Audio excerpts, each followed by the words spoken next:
Hello friends, आज जो मैं आपको कहानी सुनाने जा रहा हूँ उसका नाम है लाश की पुकार। आज मैं आपको एक ऐसा वाक़या सुनाने जा रहा हूँ कि मैं जब भी कभी तन्हाई में होता हूँ तो मुझे वो वाक़या याद आते ही मेरे जिस्म के रोंगटे खड़े हो जाते हैं और दिल लरस उठता है। मैं इस वक्त 10वीं जमात का तालिब इल्म था और मेरे एग्ज़ाम्स हो रहे थे। मैं अपने माँ बाप का इकलौता बेटा था। बहरहाल असल बात की तरफ आते हैं। मेरा स्कूल का रास्ता इस गली से होकर जाता था जिस गली में वो वीरान मकान था जो मेरे आबाओ अजदाद के ज़माने से बन चला आ रहा था। स्कूल की छुट्टी 11:15 दोपहर को होती थी। स्कूल से निकलकर जब मैं इस गली के वीरान मकान के पास पहुंचता था तो पूरे 12 बज चुके होते थे। अक्सर मुझे वहीं पहुंचकर 12 बज जाते, कभी कभी 4-5 मिनट कम या ज़्यादा होते तो होते हों। इस गली से कोई नहीं आता जाता था। इसकी वजह यही वीरान मकान था। कितने लोगों की ज़बान पर यह बात गर्दिश कर रही थी कि वो मकान भूतों का मिस्किन है, आसेब ज़दा है, वहाँ जिन्नात का बसेरा है। इस गली के अक्सर मकान इस बिना पर ही खाली हो गए थे। पहले तो मुझे भी यकीन नहीं आता था, मगर उस रात जब मैं कोचिंग से घर की तरफ लौट रहा था, मेरा राह सफ़र वही गली थी, क्योंकि कोचिंग सेंटर भी मेरे इसी स्कूल की गली में था जिसमें मैं पढ़ता था। इस बात का यकीन हो गया था कि लोगों की ज़बान पर जो बातें इस वीरान मकान के लिए हैं, ज़रूर कोई ना कोई सच्चाई है। क्योंकि इस दिन मुझे भी ऐसा महसूस हुआ था जैसे मेरे साथ कोई चल रहा है, क्योंकि मैं इस रात अकेला था और रात के 10 बजे का वक्त था। रोशनी भी फुल थी, गली के तमाम बल्ब रोशन थे, अलबत्ता खामोशी हर तरफ ज़रूर छाई हुई थी। मैंने ऐसा महसूस किया जैसे कि कपड़े चलने में सड़सड़ करते हैं। ऐसी ही आवाज़ें मेरे कानों से टकराईं। मैंने आसपास, सामने, हर जगह पीछे मुड़ के भी देखा तो कोई नज़र न आया। मेरे बदन के रोंगटे खड़े हो गए थे। एक अनजाना सा खौफ मेरे दिलो दिमाग में पैदा हो रहा था। सर का पिछला हिस्सा चंद सानहे के लिए सुन्न सा होने लगा और मेरी रीढ़ की हड्डी में सर्द लहर दौड़ने लगी थी। पाँव ठंडे होना शुरू हो गए थे। अगले ही लम्हे ना जाने कैसे मेरे पाँव में बिजली बर गई।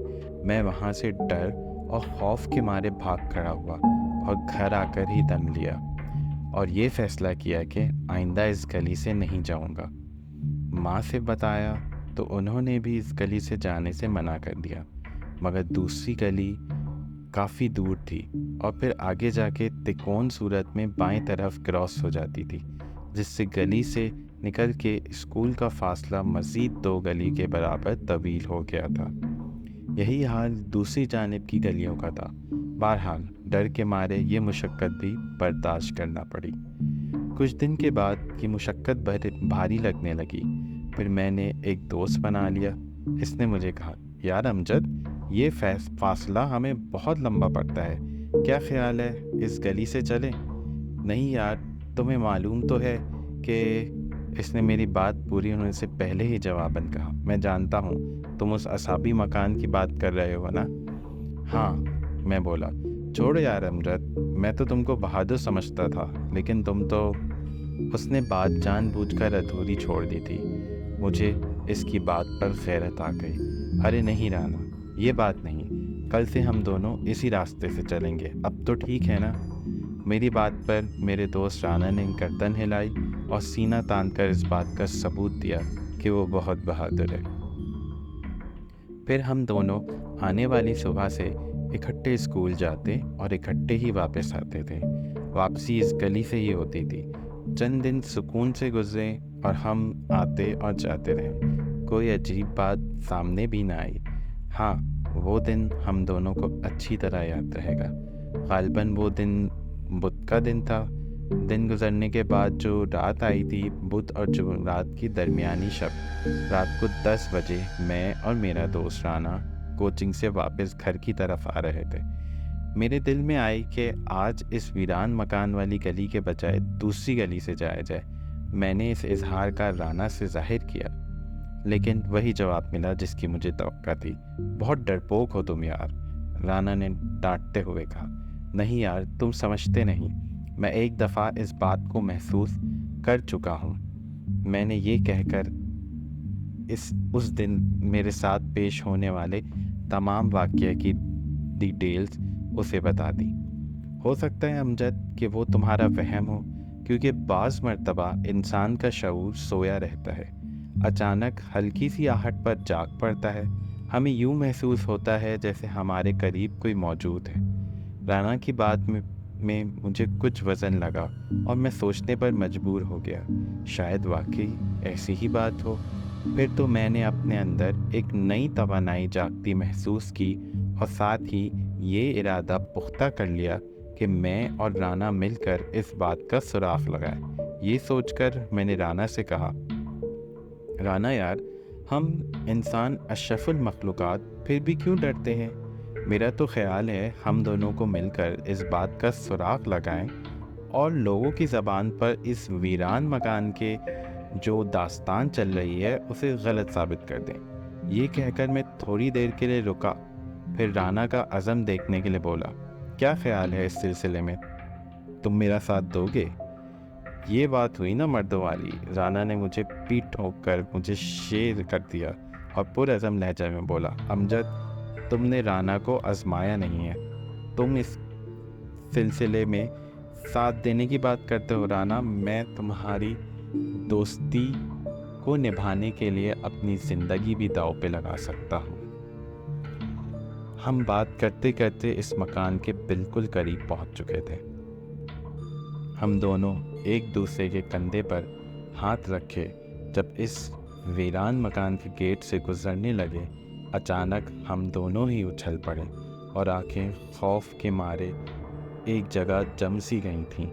हमारी चाल भी थम गई थी, बदन भी यकदम सनसनी की लहरें उड़ने लगी थीं, कानों में सीटियां बजनी शुरू हो गई थीं। हमारी इस कैफियत की वजह वो वीरान मकान था जो कि हमारे आबाओ अजदाद के ज़माने से बंद और ख़ाली पड़ा था और लोगों की ज़बान पर तरह तरह की अजीब व गरीब कहानी लिए हुए था। वो बंद गेट इस रात हमारी आँखों के सामने आहिस्ता आहिस्ता मशीनी अंदाज में खुलता चला गया, फिर बंद भी हो गया। कोई निकलता नज़र ना आया तो हमने इत्मीनान का सांस लिया। चलो, हो सकता है हवा से खुला और बंद हुआ हो, मगर हमारा ये इत्मीनान ज़्यादा देर बरकरार ना रहा, क्योंकि जैसे ही हमने अपने रुके हुए कदम उठाए, उसी वक्त एक वजूद ने ना जाने कब और कहाँ से नमूदार हुआ और हमारा राह रोक कर खड़ा हो गया। वो एक नौजवान था, खुश शक्ल, मुस्कुराहट चेहरे पर खिल रही थी, बदन सेहतमंद था, लिबास भी बेहतरीन पहना हुआ था। अलबत्ता चेहरे पर छाई हुई सफ़ेदी हमें अजीब सा तासुर दे रही थी। ऐसा लग रहा था कि इसके चेहरे से तमाम खून निचोड़ लिया गया है। आँखें इसकी बहुत खूबसूरत थीं, हमारी उम्र का ही होगा।